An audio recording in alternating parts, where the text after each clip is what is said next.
Welcome back to the channel and welcome to part 2 of 3 in our series of videos looking at the Dehancer software. Yes, and in this part, we will look at the Dehancer for video specifically. In part 3, we'll look at the Dehancer for iOS. So let's jump right into what the software is intended to do. Absolutely. So if you've seen the first video on Dehancer for photos, you might already have an idea. If not, we'll just explain it here. To summarize what the software does, it takes your beautifully crisp and perfect video and allows you to add a kind of a film grain or film effects to it to bring new character to the video itself. Absolutely, Keith.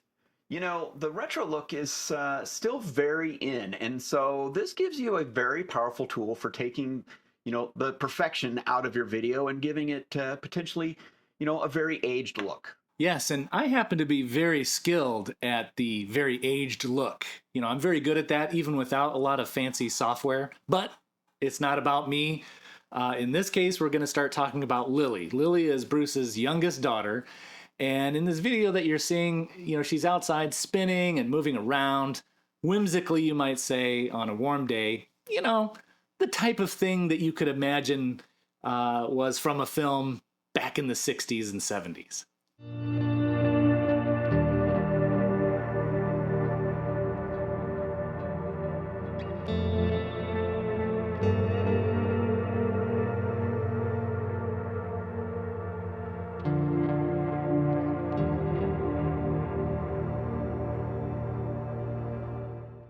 Okay, so hopefully showing this video helps you see the creative changes you can make.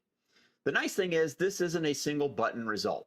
You have full control over the look you decide to create. Exactly. Now, I think the controls will illustrate the power the software has and the creative lease it kind of gives you so that your video, doesn't look like everybody else's. You can just use the various film stock presets if you want, but the real power is dialing in the strength and magnitude of each of these individual characteristics within the film stocks. So let's jump into the interface itself.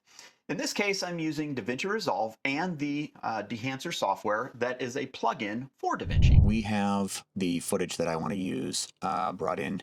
This is of my daughter in our backyard. And you can see that nothing spectacular or unique about this video, but we're going to try and make this look a bit older. So what we're going to do is we're going to go into the color tab. And while we're in the color tab, I'll cover real quick the process of licensing this particular plugin.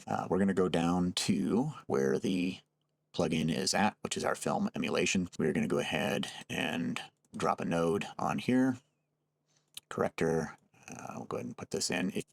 I would go ahead and do all your color grading you want to do, and then add this to the end of the chain. Let's go ahead and maybe name this node. And let's just call this film, there we go, film emulation. All right, so we'll go ahead then and drag this effect on. And let's go ahead then and go into the Dehancer setting. So let's go ahead and start with the profile. So as you scroll through, you can see there's just a ton of different film stocks here, and if you watched our Dehancer for photo, you kind of see that really there's a lot of different looks that you can achieve out there. Some older Kodak ones, Gold 200. So you can find something. I want to find something that's on the older side. Again, just kind of showing you some of the effect. And these profiles are really, the starting points. Okay, so let's maybe take a look at something in the Fuji world here. Okay, so there's a starting point for us. One of the things that you can do, if you don't know what some of these settings are going to do, you can simply play with them. If you change a setting, you're not really happy with that, and you don't know where it started, you can always go and hit that reset button. So some of this is not really making a lot of changes here. Now, this particular setting wasn't enabled, so I just kind of showed you a mistake that you can make, right? So you have to turn on a particular section in order to get those setting changes that you make to take hold. I don't know. Let's actually just disable that. We'll reset these back to normal. Film compression. So if we enable that, you can see that the impact is rather subtle. White point, tonal range, that is more dramatic impact. Color density, not as prominent. We'll decide if we want to leave that on or not. Change our white point. Again, it's,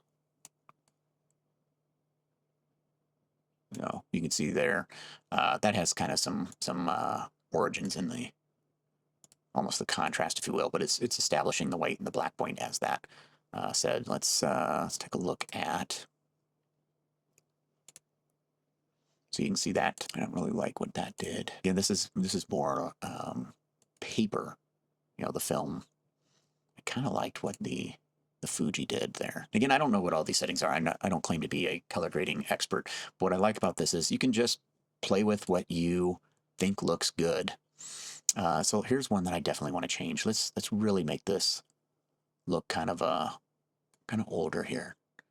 So now you can see, the amount of film grain that we're introducing here. I don't know, maybe play with some of these and see what I really like. Actually, I'm gonna go back to that 16 millimeter 250. I just kind of like the look of this. Now let's just find the right grain amount. Okay. And let's see here. I don't know that you're going to see a lot of impact here. It does have some subtle changes. Oh.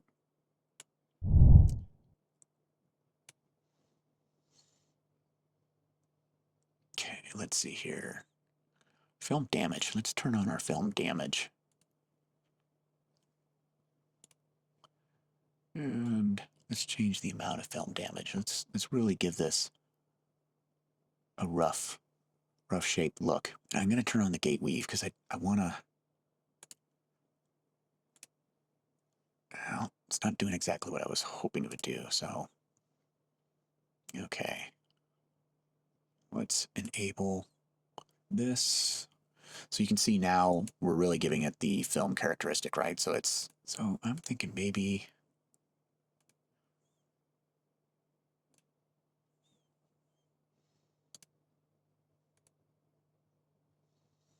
So again, we can add or remove some of the character around that. Neat normal. So you can see it changes the rounding of the corners versus if we go to neat rounded. It's very rounded now. I'm not sure which one I prefer. And we can change the scale. Again, it's going to really let us show how much characteristic of the film is exposed. Lens zoom. Yeah, I'm not going to go back. Let's reset this to normal here. Gate defocus. So it's really giving us, I think, some more of the soft edges. And let's see if we enable the vignette. Yeah, you can see kind of where that.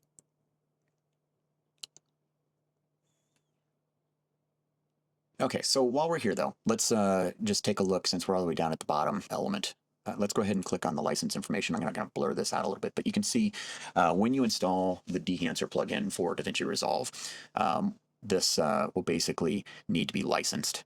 And so if you don't license it, you'll have a watermark that's put on your video until such time that you buy a license. But you can play with the plugin and see if you like the results. You'll just need to get that licensed before you can remove that watermark. All right, back to Keith and Bruce in the studio. What strikes me about the Dehancer for video software for DaVinci Resolve is really the ease of getting results, but at the same time, the pure power that you have to customize every aspect of every effect. It is somehow very simple and very complex all at the same time. Keith, I can definitely see how you might think that. If you're really novice and don't understand what each setting control is, you can play around with the sliders until you get the result that you want through trial and error. However, if you do have a good understanding of what each and every setting is and how to manipulate that and what that's going to do in terms of impacting the image, you'll likely be a bit more efficient in the time it takes to get results. Yeah, and if you just want to stick with the basics, you can get a stock film set going off the shelf and keep the settings at all the defaults and reduce the amount of time needed to create a look. So let's talk pricing here. First, there are several subscriptions available depending on your video editing suite, as well as what effects you may want. We are providing you a discount code. I'm going to put that on screen right now. So it's Dad's Talk Tech 10 off. As well, it will be in the video's description. Nice, very nice. Now, as you can see from the options available, you can get very granular with which elements of Dehancer Pro for video you want, with both the DaVinci and the Final Cut Pro versions for the Adobe software. That's correct, Keith. It's nice you can choose between a lower cost short-term solution that perhaps would be project-based or longer-term, including lifetime subscription model. Okay, so let's cover some final thoughts and get people back on their way. So for me, speaking for me, I think this is a really cool solution, but I don't really edit any videos. I'm more likely to just find the preset that I like and be happy with it. Bruce, I think for you, in your use case, you edit all of our YouTube videos, but you also have other video projects that you do.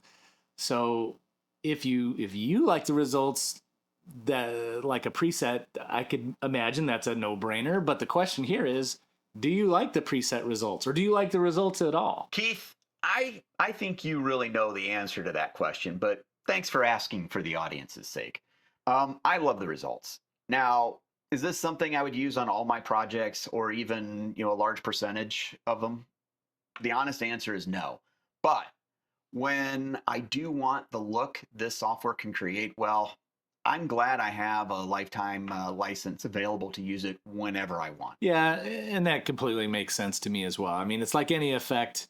If you use it too much, it's just not going to be a good thing. It would take something normally kind of unique and a fresh take and turn it into something more commonplace, perhaps even boring. So yeah, I agree. So as we wrap things up, I think we have some reminders to share with everybody. That is very true. So if you haven't viewed the Dehancer for Photos video, I highly recommend, going out and watching that after this one. And if need be, skip the jokes setting up the software, topic and skip right into the results you can get. And next we have one more part to this series, and it is the one I am most looking forward to doing, Dehancer for iOS. So for me, I am, like a lot of people, I take and post a lot of photos online using my phone versus using my still camera, my Sony. And I really don't edit my photos, but if I could select photos on my phone prior to posting them on social media, I probably would use that. Yeah, I'm looking forward to part 3. And, that is the primary reason. Getting you into the game and seeing how, you would like using this type of software versus, just reviewing the results. I think that will also help a lot of people just like you decide if this is something that's for them or not. Okay, well, don't forget our discount code. We're so happy to have these things now. Dad's Talk Tech 10 off, right? As you see on the screen, it gives you 10% off your subscription. And speaking of subscriptions, if you haven't subscribed yet to Dad's Talk Tech, come on, get to it. Yes, and while you're at it, don't forget to like this video since you've already committed, this much effort into watching it. Yeah, and there is the matter of notifications. You need to turn those suckers on if you really want to know when we release part 3 in this series of reviews, as well as when we release other new content. So that's the little bell. Make sure you get that little bell. Well, that concludes this episode. On behalf of Keith and Bruce, you'll see us on the next episode of Dad's Talk Tech.